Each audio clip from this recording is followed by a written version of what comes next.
Hey there, YouTube. I'm back in the crawlers, back in the 1/10 scale. Those of y'all that have been following along the channel, we all started out, well, I started out on YouTube with my 1/10 scale crawlers. My Trailfinder 2, my RC4wd Yoda Bruiser-Upter truck, and then we did the Land Cruiser, RC4wd Gelande 2 Cruiser, and the D110. And then I kind of changed interest for a little while and started doing the Tamiya 1/14 scale semi-trucks. And I've got a tri-drive king hauler build still in the works, and a 4x8 dump truck of some sorts, and a Scania, and all that. But lately I've been wanting to get back into my crawlers, mainly because they're more fun to drive.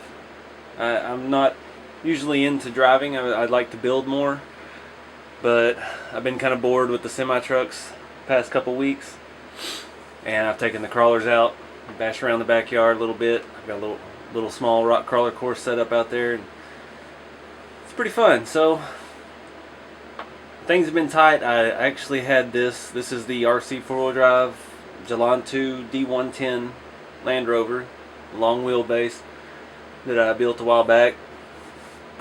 There's lots of videos up for that if you're new to the channel. I had this on eBay last week trying to sell it. I put it on there ready to run minus battery and receiver, so you just bind and drive, basically put your receiver in and go. I had it at $700. You know, the kit alone is $5.99, and I've got a lot of extras on it. I had a bid, and then they canceled it, and it didn't sell. So, figured that was a sign. Rejuvenate my interest in my crawlers. So I started doing some work on it. You can see here I've got the body off, and I did away with the roof rack. I had the Proline roof rack on top. This number here, not anything special, it's all plastic. Actually kind of flimsy, it kept coming apart. So decided I didn't want to do that anymore.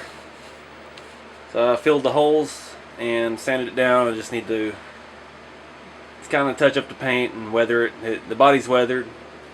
Even the roof, even though it looks pretty white on here, you can see the sanded areas look a lot whiter than the rest of it, because it's had a few layers of weathering, some kind of rusty finish and stuff like that, which I got lots of videos on how we did all that. So I'm going to go ahead and touch that up here in a little while. But for now, I just wanted to kind of go back through it. I'm not really changing any of the drive lines and the components. It's still going to have the same motor, same servo. I was just trying to rearrange my scale goods since I did away with the roof rack. So I'll take you through what I've done so far. Alright, so I didn't really do a whole lot. If you remember, if you've seen the other videos, this interior is all built out of styrene. The pretty much from this point where my finger is forward is part of the original interior, which when you buy the D110 from RC4wd, it only comes with the D90 interior, because they don't have one for the D110. So I pretty much cut from here around the seats, kept the armrest, and everything back is sheet styrene. These are axial wraith seats, which have been painted and weathered. The whole interior has been weathered and grungied up. There are no back door panels. I haven't. You can either buy the entire D90 body set with the interior for like $80, or when you piece it together, just to buy the interior would cost more than $80. So I haven't justified buying that yet. I mean, money's tight. I don't have a whole lot to spend on hobbies right now, so I just rolling without back door panels. You know, we got 4 seats, we've got floor mats, got some scale stuff. Once the body's on, it looks a lot better than it does now, and I think it looks pretty good right now. I'm really proud of this. This is my first full interior build, and it was quite a challenge, but it was well worth it. A couple updates I've done since I don't have the roof rack. I'll show you back here. I did mount my high lift jack to the inside of the tire mount. I've got the swing out tire bumper from RC4wd. Nothing special there. It fit back there pretty well. I bungeed it down with scale bungee cord. Then, I'll zoom in a little bit. We've got the RC4wd shovel, which I bought for the cruiser because it's a little bit bigger, but I don't know. I haven't got to that point on the cruiser build yet as to where and how to put scale stuff. When I took the roof rack off of the D110, I threw everything I had on it in the cruiser, and I just can't find where I like it. Nothing really fits. The cruiser is, I mean, it comes stock with the full interior, and it's got the jump seats in the back. I just couldn't figure out a configuration that I like. So I decided to go ahead and throw some of that in here.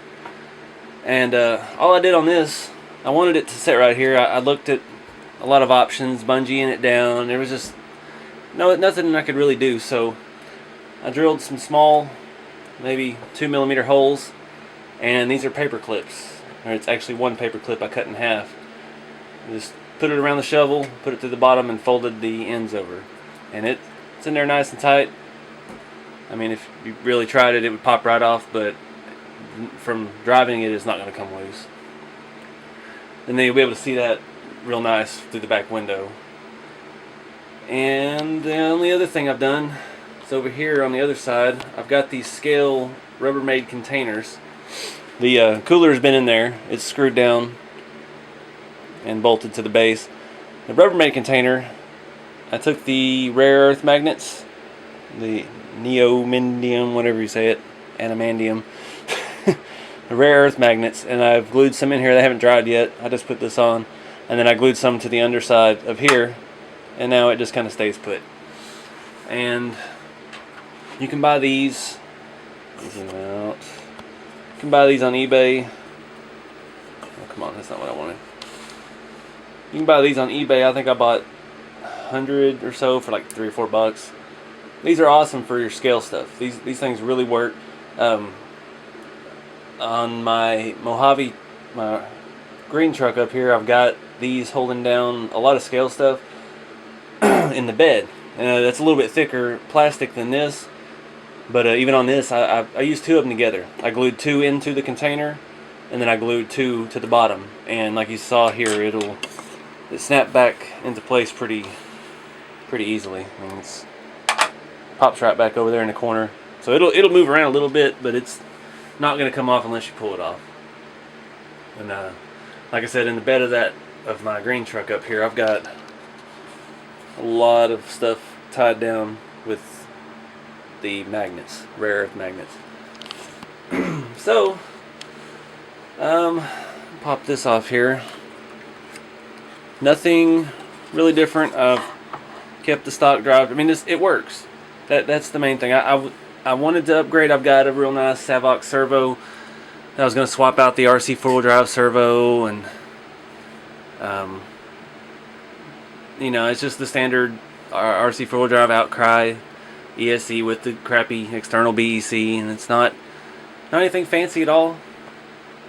But I've had no trouble with this truck. It's performed well. The speed is right. The scale look of it as it performs is right.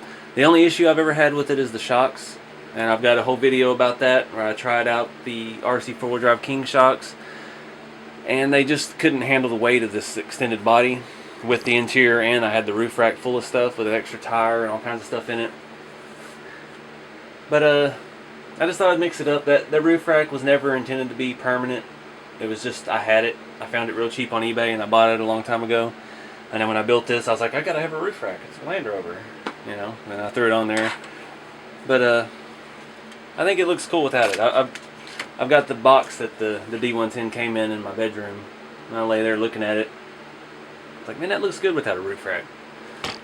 And one of my later editions, I've got the little windshield guard half rack kind of thing. RC4wd sells those. I think they're around $30. I can't remember. I bought that for like $13 on eBay from China, and it took it about a month to get here. But I mean, took a little bending to get it to line up right, a little cutting and modifying, but it fits. It works. I had a little rollover the last time I drove it, and it bent the other side of it a little bit. So it's doing its job. But I'm gonna go ahead and throw this puppy back together. I'm gonna put the battery in, hook it up, and see how the weight handles without the roof rack. See how the suspension handles it now. One thing I did want to talk about, I wanted to show you better the fitment of the interior. The reason why the rear seat doesn't have a drop floorboard like the front does. And if you look underneath it, you can see that's where my electronics are. I don't think anybody makes electronics that'll actually reach to the rear of the D110. Because they want you to put your receiver and stuff way the heck back there between the rear tire wells, and nothing would reach, nothing would work. I couldn't reach the servo to the receiver from the receiver box at the back end of the truck, and I'm not a big fan of soldering. I'm not that good at it, so the less I have to do, the better. So yeah, I stole this tray out of the Trail Finder 2. The D110 and the D90s and Cruisers all just have a single tray. Looks something like, see if I can show you, like this. It just goes across right here for the battery, and then your electronics are all supposed to go way the heck out back. And that didn't work for my situation, so I used the Trail Finder 2, which bolted right in place of the original one. I've got my receiver on the far side, ESC and everything on this side, battery on the back. And it just worked out with the way that I was able to build the interior, because like I said, this was my first interior build, so that made it a little bit easier. And I cut the seat bases are made into the floor of the D90 interior, and I put a sheet of styrene on top of it there, cut around the armrest in the middle, and then straight back. And then of course I cut out for the rear humps and stuff, but that made it a lot easier to do. And then that hides everything out of the way, and just worked out well. But that's why I don't have a drop floor in the back seat. Another quick thing I wanted to show you, the thermos little bottle here in the cup holder / armrest. Those are dollhouse. That is a dollhouse item. You can find that at almost any Hobby Lobby here in the United States. Costs about $3. If you pull up on your phone when you're there, they have usually like a 60% off one regular priced item coupon, so you can get it for even cheaper. But it's back with the dollhouses and dollhouse accessories, and I believe the lid even comes off, but I've got mine taped down with some two-sided tape. It'll stay in the armrest. That's just one of those neat little things you can find. I mean, they have other stuff. Some stores carry more than others of the dollhouse things, but most of it's silly. But some of it you could actually use in your scale RC. Just thought I'd point that out. Go ahead and throw the body on now. Alright, so it's a little bit of work to get that interior in right. Get it to sit in there like it's supposed to. There's not a lot of room where the mirrors stick in for the door panels to clear between the body and the dash. I could probably trim something down in there to make it fit a little better, but for right now that's not a big deal. Still seems a little bouncy in the rear, but got a fair amount of flex. So it's pretty straight. I'm going to have to crank on the shocks a little bit. But I like the way it looks. It really changed the look taking that roof rack off. Makes it look a little bit bigger. The roof rack kind of made it look small and really long. But yeah. Doesn't look bad, but it doesn't look as good as a real one would. Metal and cage, but that's just too much weight. That's the problem with these. They're so heavy, especially if you do an interior for it. It's a monster. But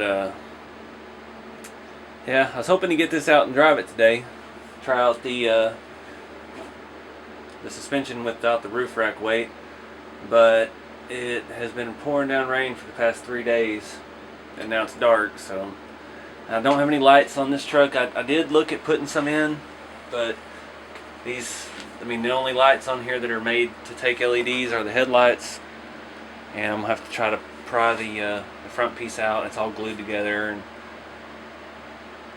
I'm just not a huge fan of the lights. I mean, I've got one truck with lights, my green Hilux custom build, and it's pretty cool, but I don't know. We'll see. I've got some fog lights on the cruiser, but I've still got this RC4 drive LED light bar. I cannot for the life of me figure out what I want to put it on. And it just doesn't look right anywhere on any of the vehicles I've got. Short of places I can't put it, like on the roll bar that I made out of steel brake line for the Hilux. I just can't. I don't have a way to attach it. I don't really have a way to attach it to this bar, but I don't think it looks good on there. It's not big enough for this body, unless it was in front of that roof rack that I just took off. But I don't know. We'll worry about that later. I've had that for a while. I still haven't put it on nothing. But anyway, yeah. In case you haven't seen any of the videos, I'll do a little walk around here. And it's RC4 drive, Gelande D110 long wheelbase. The front bumper is, I believe it's an Integy. It's a knockoff, and it has been modified a bunch. I had it on a high lift truck for a while, so I've had to put spacers in to get the angle right for the brush guard back for the D110. And I did mount the winch, which is I don't have hooked up because I only have my third channel on my DX3S is not proportioned, so it's either off or on. There's no forward and reverse, so I can't run the winch properly through that controller, which is disappointing. I did add the jammer tow hooks and the roller winch fair lead, which I just took off of the winch itself and mounted on the bumper. And it's the stock 1.9 RC4 drive, plain old black steel beadlock wheels, billet aluminum scale hubs. Rears are Junfac G-Made, and they're on RC4 drive Dixie Peck Mud Country tires, which are pretty wide. They look a lot better, but they're not too wide. They don't rub real bad on here. It fits really, really well. The rear bumpers, RC4 drive, rough armor, tough armor, whatever they call it, swing out tire carrier. The back tire is just the standard, whatever they call it, the basic one that comes with the kit. I did weather the wheel on here. I was trying out some of my new weathering components. And yeah, not a whole lot to see. And that's about it though. Hopefully I can get out tomorrow, take this baby for a ride, get some dirt on it, some more dirt on it, and make another video for you guys. But anyways, thanks for watching. Stay tuned, because I'm hopefully going to have some more stuff up pretty soon. I've been working on my Trail Finder 2. It's all torn apart right now. I don't really know what I'm going to do with it. I mean, I've never had a Trail Finder 2 kit or ready to run. I've just pieced it together, and I've got a 4-link on the rear. I was trying to 3-link the front, but I had the Panhard set up for a Gelande 2 and not a Trail Finder, and the mounts are different. So that kind of put a halt on that process. And I've also been tearing apart my Yoda, my Bruiser Raptor. There's not much left of it. It's just a rolling chassis with the body on it right now. And I've been thinking about trying to do something else with that. Plus I've still got all these semi-trucks to work on, and I've still got my cruiser over there that I've been driving every now and then. It's been a really fun scale truck, but I don't know, there's something about the D110 that's special. Just looks good. It handles pretty good. It looks scale on the rocks. But hopefully get out there tomorrow and make another video for you. As always, thanks for watching, and like, subscribe, and share with your friends. Share on Facebook groups, share in the forums, and stay tuned for more. Thank you.